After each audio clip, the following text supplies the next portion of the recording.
What's going on, people, and welcome back to another MFL video on the channel. Now today you'll realise that I'm in a bit of a different environment, and that is because the last week or so I have been moving house, hence why this video is just sort of all going to be recorded in one. Obviously, for those of you guys that have been on the channel a little while now, you know that I like to sort of record things as the week goes, and then sort of cut it all up into one big video. However, this video is just going to be more of like a sit, chill, talk to you guys about all the things that's been happening pre-season, and the reason for that is because this is the first time I've been able to sit down and record, because I've been moving, as you can see. So yeah, before we get on with the video today, of course, if you are new to MFL, don't forget to use our referral link in the description. That helps me out a lot. And I do have to mention it, you know, so there you go.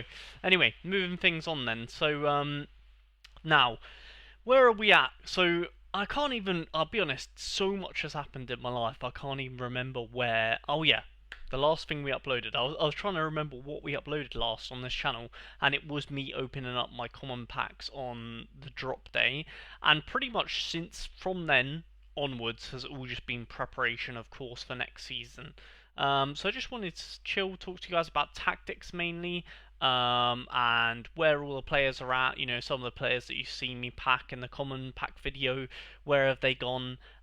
League projections, all that good stuff. You know, the usual MFL business that I'm sure a lot of you guys will be doing in your own club.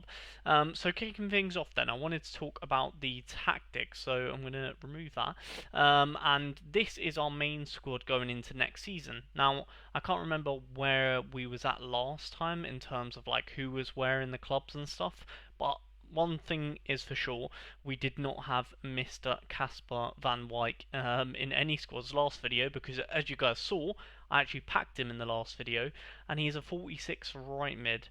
However, he's a 57 right winger, which I really like. Plus 11 is quite cool. Now, I'm not saying. Now, what would be my first things first? I want to say I have only played one season of MFL, so in terms of tactics, I'm still learning.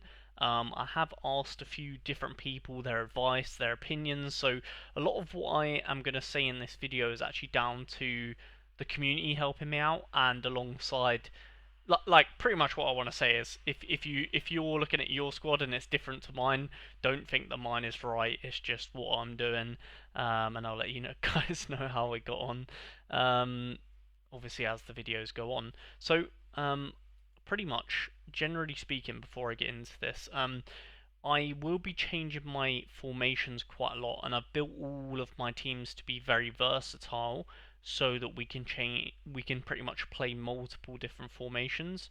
And I'm pretty much just going to use a site called, I think it's MFL Coach, this one here. If you guys know about this, then I don't know if it's going to load for me, but pretty much it just tells you what formations match up well with other formations. If you guys don't know this site, it's very cool. It's MFL Coach. Just type that into Google. I'm sure you'll be able to find it, and it'll probably load for you guys, as it's not loading for me. But yeah, pretty much I'm gonna I guess my trial this season is going to be to see how effective it would be for me to have a super versatile squad and keep changing formations depending on who I'm playing against, and have similar team instructions, which I will get onto. But kicking things off with the player instructions. Now, my advice from Jimbo, who is from the Wender cast. If you guys don't know who they are, then obviously go and check them out because they're brilliant. Was to have very limited player instructions. So all we've done is put low positional freedom on our CDM, and I will say I think the only one that is massively important in player instructions would be the positional freedom, because a lot of this other stuff you can just change in the team instructions. Obviously, if you have certain players that might not be good at something, then you could use this screen to limit them doing it. But I don't think it. Yeah, Jimbo told me to not overcomplicate it, so I'm listening to the boy. And I've just got low positional freedom on the DM, and then the two centre backs I have low positional freedom once again. Trigger less often in the press and less aggressive. This is just because I've played some pre-season matches and given away a lot. Well, I've conceded a lot of free kicks, and I'm trying to concede less free kicks. Well, give away less free kicks so I don't concede them, if that makes sense. So yeah, I guess the downside to this would be they're less likely to put in a challenge, but for this team especially, my defense is quite good, so hopefully they'll be alright still. But again, something I could definitely change. And also another thing I do like to note, if I did play a formation with a center attack and mid, sorry, I've lost my words there. I probably would put like risky passes on and high positional freedom for the center attack and mid, just to give them pretty much free roam, Ronaldinho-esque, just play where you want. You know what I mean? Like you're so good, just do what you want. You know what I mean? So that's what I like to do with my cams. Moving on to the team instructions.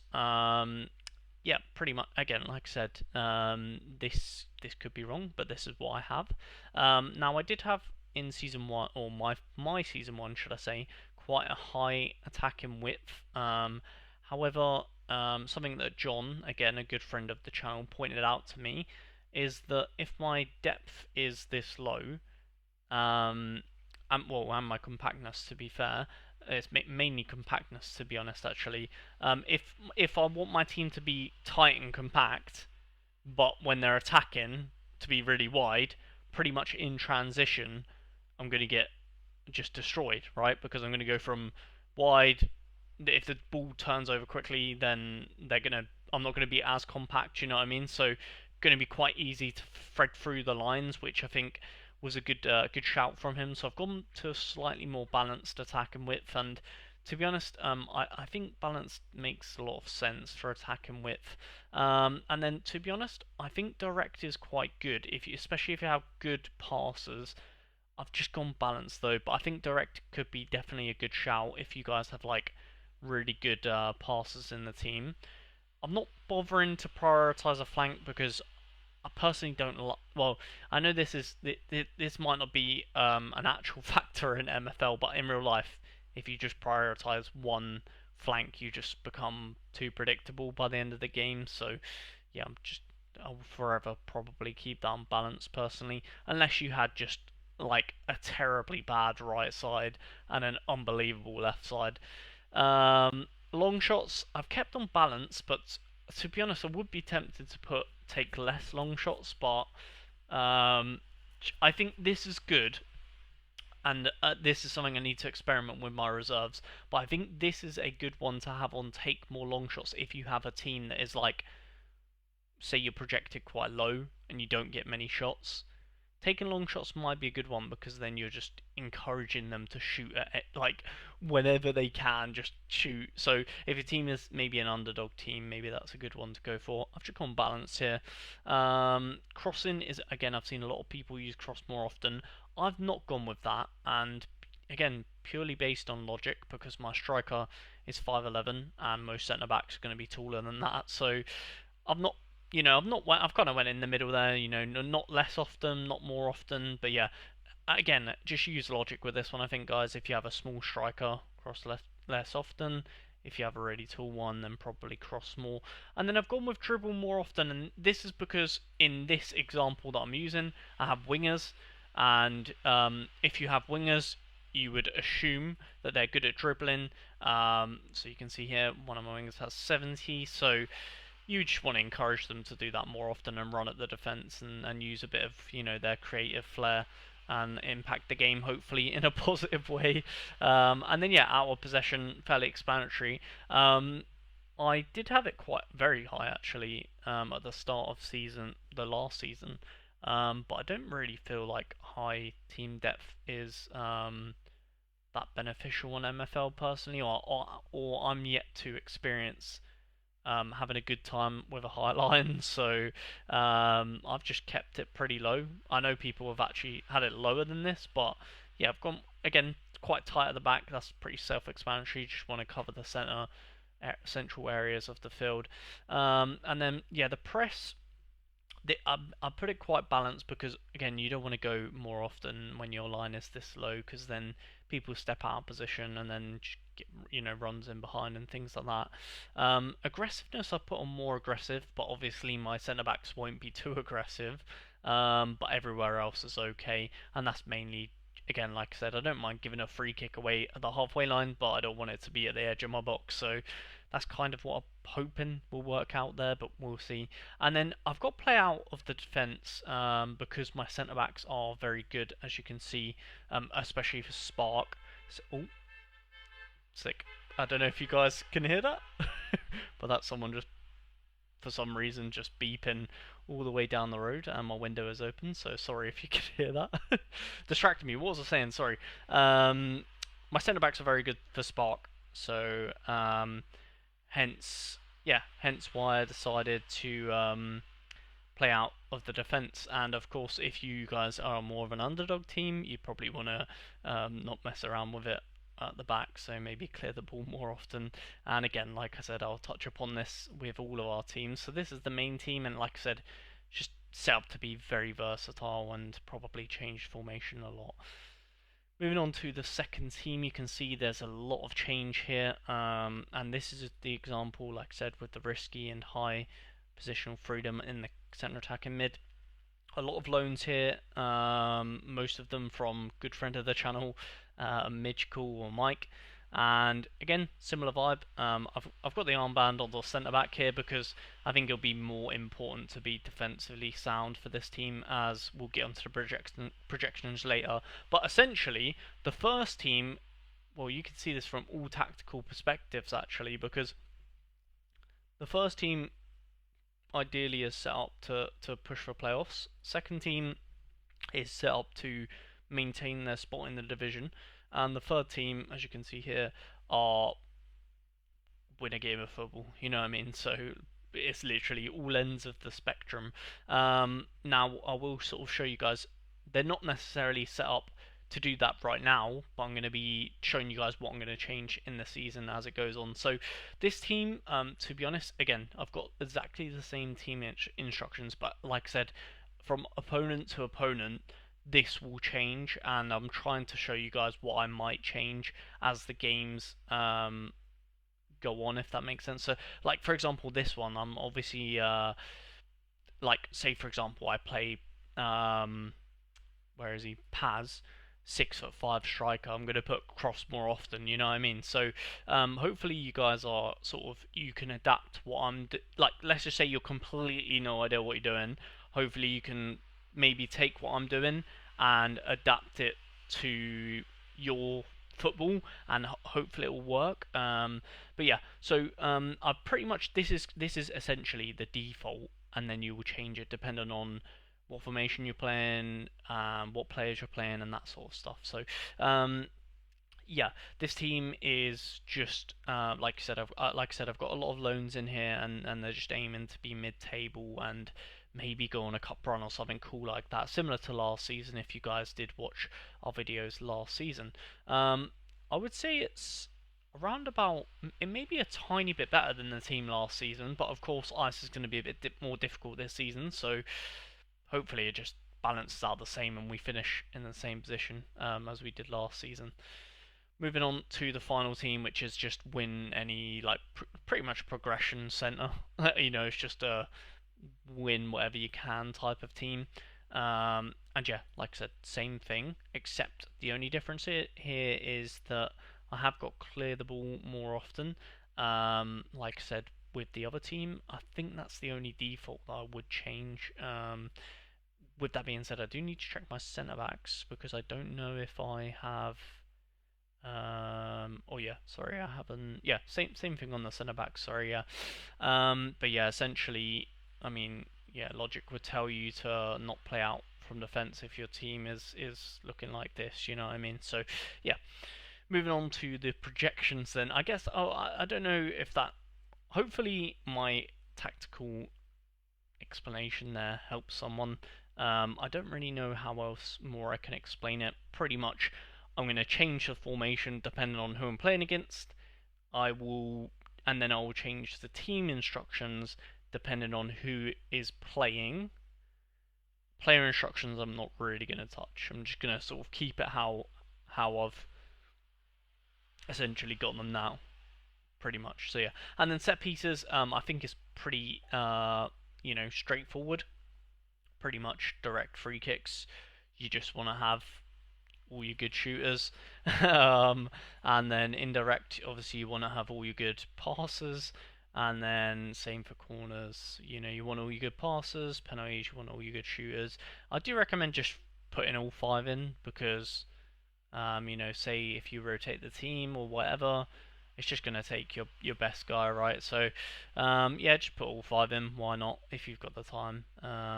Yeah, looking at our table, our teams then. So we have been put in divisions, and the reserves, like I said, I haven't really looked. To be honest, I haven't actually really looked at any of the teams here, just because I just know the level of our squad isn't great, and anything yeah, and pretty much wins are just good with this team. So we'll look at that team first because a little bit less explaining to do. The projections here have not included every single side, as all of them don't have every side, and that's just because when I'm recording this, they haven't updated it yet. But obviously, you guys will see in the next video on the channel. Yeah, probably a more up-to-date version of this, like projections and stuff like that, and probably some games and that good stuff. But yeah, you can see from the projections, we're just off of it, and I don't intend on signing anyone, so we're just going to be a bottom tier-ish club that is developing youngsters for the reserves, and that I'm okay with that. Mainly, pretty much, like I said, just a progression team. So moving on to the more fun team, I guess, the ice team, and we were projected to finish. Well, we'll say this, especially if you guys are looking at your projections now. I got really excited last time. Well, this time last season, and then someone joined the league, and it just killed it from the Spark perspective. I was projected to finish, I think it was like third or second or something like that, and then they updated it, and I was like fourth, and I was like, oh, that's a bit rubbish, but yeah. So take these. What I'm trying to say is take these projections with a pinch of salt because they definitely will change. So you can use it as like a rough guidance. Like for example, I know that Swan, I'm pretty sure he finished in playoffs last season. Also, he was very good, so he'll probably be higher. Cassius was a lot lower last season. A lot of these guys were in my division, I should probably say, last season. So 61 was in my division. Wolves were, Cassius was, Swan was, Cobb was, Juventus was, and so was Gaussen. So a lot of these guys were played before. And in that division last season, we finished 7th. If I could get that again, I'll be very happy. I think we were projected like 9th and we finished 7th, so massively overperformed. And we went on a cup run all the way to the semi-final. So yeah, if we could do that again with the ice team, be happy. Like I said, these projections could change. My team probably won't change. The only thing that could potentially change with this ice team is picking up a slightly better centre mid. But I'm not like dying to do that. It's just if it happens, it happens. And then obviously I've created this sort of like funnel effect where if the ice team changes, then the reserve team changes. But because it will like filter down. Same with because at the moment my clubs are in a weird spot where so this is my ice team, but this is my most important team, Spark team. And if the Spark team changes, then it's like a trickle down effect. And I will say, you guys might be thinking like, oh, this team is, why using Van Wyk? And that's like I said, he probably won't. This isn't like like I said, I built the teams to be super versatile, so I kind of like will change the formation depending on who I play. So Van Wyk is just in here for now, but I could start the first game with Paz. I could start the first game with Yamamoto. Like that's kind of the idea of the team, just to be super versatile. So we'll see how that goes. Maybe rotation might be a bit of a mare, but yeah, I haven't shown you guys actually. I will get it up on screen here. What I'm doing to optimize rotation and things like that. And this, for those guys that followed the channel last year, you'll know I've done the same thing. And I just have a little spreadsheet to help me with rotation, work out who's going to be fit and yada yada yada for the future games. Of course, I haven't filled this out and completed yet. By the time you guys see the next video, I would have done, but pretty much essentially I'm just going to be picking out the games where I need to have my first team, and then going from there. I only fill out till the transfer window, like fitness wise, because by the time you're at the transfer window, you'll know if you're through in the carp and that sort of stuff. So it's good to just do half the season, then the next half, if that makes sense. So yeah, we'll probably be filling out the first part of the season just to work out who's playing where, and it just helps you target certain fixtures and make sure your team is fit for that. If this is your guys' first season competing, I would, generally speaking, 4 games in a row you're pretty much good for, but then they will need to rest. So maybe that'll help some of you guys with planning. I think goalkeepers you could probably push at 5 games in a row, but yeah, obviously you want them to be progressing, so you probably want to give them maybe more. But yeah, rotation is important. Don't underestimate that. So maybe make a little spreadsheet like this or something like that, just so you guys have a rough idea of how many players are playing. Especially if you guys have got a team that has like requirements. So you can see here, I haven't updated this for mine yet. But if you've got players on loan that need a certain amount of games, it can help plan them games. I don't actually think I have. I have a couple of like requirements on some of these players, but it will majority probably be this team. But I don't doubt. I don't have worry about meeting the requirements. But some of you guys might have 20-game requirements, or you might have multiple going on, so it's good to track. I did in my first season. This season I've kind of on purpose not done that, just so I don't have to worry about it. I can play who I want, and like I said, that ties into the idea of me being more versatile. Because obviously, if I loan in players that need requirements for matches, then it means I can be less versatile, and that's my approach to the season. And we're gonna see, because last season was very much was a season of like, this is my best 11. I'll play it as many times as I can, and then I'll rotate the entire squad and play the backup team for 1 game and try and target the best game to do that, and then play all the strongest boys get. And it was very like systematic and not really much room to go outside of the realms of what it was. And this is like I said, I'm still learning, so this is just a learning curve for me. And this season or this team, the approach is going to be liquid. Is the best way to describe it. Just versatile, changing, chopping.